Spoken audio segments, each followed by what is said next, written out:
नमस्कार, मी पंजाब डक. आज आहे 26 मे 2025 आणि पाहू शकता मी माझ्या शेतामध्ये आणि या शेतामधून सगळ्या शेतकऱ्याला अंदाज येणार आहे. राज्यातल्या सर्व शेतकऱ्याला सांगू इच्छितो की राज्यामध्ये 26 मे पासून म्हणजे 26, 27, 28, 29, 30 आणि 31 मे पर्यंत दररोज भाग बदलत जोराचा पाऊस पडणार आहे म्हणून हा अंदाज लक्षात येतो. काही ठिकाणी मुसळधार पडणार आहे, काही ठिकाणी अति मुसळधार पडणार आहे, कुठं रिमझिम पडणार आहे. राज्यात सगळीकडे म्हणजे चारही विभागामध्ये म्हणजे पूर्व विदर्भ, पश्चिम विदर्भ, दक्षिण महाराष्ट्र, उत्तर महाराष्ट्र, कोकणपट्टी, खानदेश, मराठवाडा सगळीकडे पाऊस पडणार आहे म्हणून हा अंदाज लक्षात घ्यायचा. आणि योगायोगानं तुम्हाला एक सांगू इच्छितो सगळ्याच्या आनंदाची बातमी, केरळला मान्सून दाखल झालेला आहे आणि आणखी 2 दिवसात आपल्या महाराष्ट्रात देखील दाखल होईल. पण परिस्थिती अशी आहे की शेतकऱ्याचे शेत असे हे पाहू शकता की आमचं शेत आहे, शेत तयार आहेत, फक्त काय झालं त्याच्यामध्ये तण उगवलंय म्हणून याला एकदा पाया हाणावं लागणार आहे. म्हणून शेतकऱ्यांसाठी ज्यांचं शेत दुरुस्त करायचं त्यांच्यासाठी परत एक आनंदाची बातमी, 1 जून नंतर 1 जून ते 7 जून पर्यंत असं चांगलं कडक सूर्यदर्शन होणार आहे. 1 जून ते 7 च्या दरम्यान पाऊस काय येणार नाही, मोठा काही चिंता करायची गरज नाही. त्या 1 जून पासून काय करा, तुम्ही संपूर्ण शेताची कामे आटकून घ्या, कारण की आता जर पेरलं तर संपूर्ण तणच उगवलंय शेताने पाहू शकता की आम्ही रोटावेटर करून ठेवलं होतं, पण परत काय झालं हे तण उगवलं. त्याच्यामुळे सगळ्याला ना आता आपल्याला उकर मारून पाळी करून परत पेरणी करावं लागणार आहे. आणि ज्यांचं रान तयार आहे तर तुम्ही पेरू शकता, म्हणजे जमिनीमध्ये ओल खूप आहे, जवळपास आम्ही हातभर ओल गेलेली आहे आणि पाहू शकता. पण राज्यातल्या ज्यांचं शेत तयार आहे तर तुम्ही कापसाची लागवड करू शकता. तुम्ही तुमचा निर्णय स्वतः घ्या, पेरायचं असेल तर पेरा, जमिनीतली ओल तपासा, तुम्ही तुमचं पेरू शकता.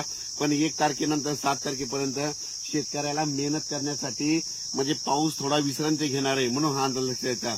मान्सूननं दणदणीत म्हणजे आगमन इतकं जोरात केलंय तर तुम्हाला सांगतो आज देखील म्हणजे आज 26 मेला देखील राज्यामध्ये आपल्या महाराष्ट्रामध्ये ठिकठिकाणी मुसळधार पाऊस पडणार आहे. मुंबईला देखील अतिवृष्टी होणार आहे, नाशिक देखील अतिवृष्टी होणार आहे. त्याच्यानंतर म्हणजे ह्या 31 मे पर्यंत मुंबई, पुणे, नाशिक 2, त्याच्यानंतर बीड जिल्हा, त्याच्यानंतर कडा, आष्टी ह्या भागात देखील मुसळधार पाऊस पडणार आहे म्हणून हे लक्षात येतं. सातारा, सांगली, सोलापूर देखील खूप पाऊस पडणार आहे म्हणून हे लक्षात येतं.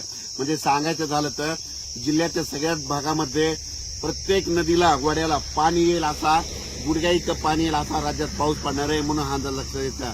तर आज हे जरी ऊन पडलेलं असलं तरी तुम्ही बघा दुपारी 2:30-3च्या नंतर राज्यामध्ये परत पावसाला सुरुवात होणार आहे.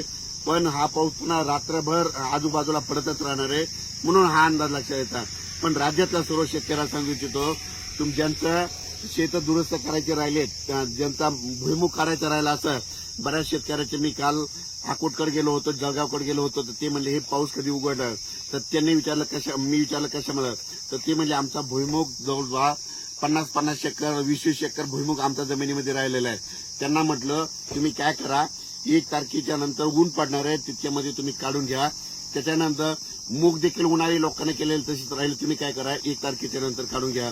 आणि होईल तर सगळ्यांनी काय करायचं, पेरणीचा निर्णय स्वतःच घ्यावा, म्हणजे आपल्या जमिनीची ओल तपासावी आणि निर्णय करून घ्या. पण राज्यात मात्र आज 26 मे पासून तर 30 मे पर्यंत दररोज भाग बदलत जोराचा पाऊस पडणार आहे. पूर्व विदर्भात जोराचा, पश्चिम विदर्भात जोराचा, मराठवाड्यात देखील जोराचा, पश्चिम महाराष्ट्रात देखील जोराचा, म्हणजे उत्तर महाराष्ट्रात देखील जोराचा. फक्त जास्त मात्र उत्तर आपलं पुणे, नाशिक, मुंबई इकडे मात्र अतिवृष्टी होणार आहे म्हणून हे अंदाज लक्षात येतात. काही नद्याला पूर देखील येणार आहे म्हणून हे देखील ह्या 4 दिवसाचा सगळ्यांना अंदाज येतात. जोपर्यंत शेतकऱ्याची पेरणी होत नाही दररोजच एक अंदाज, दररोज एक म्हणजे प्रत्येक दिवशी अंदाज दिला जाईल. धन्यवाद.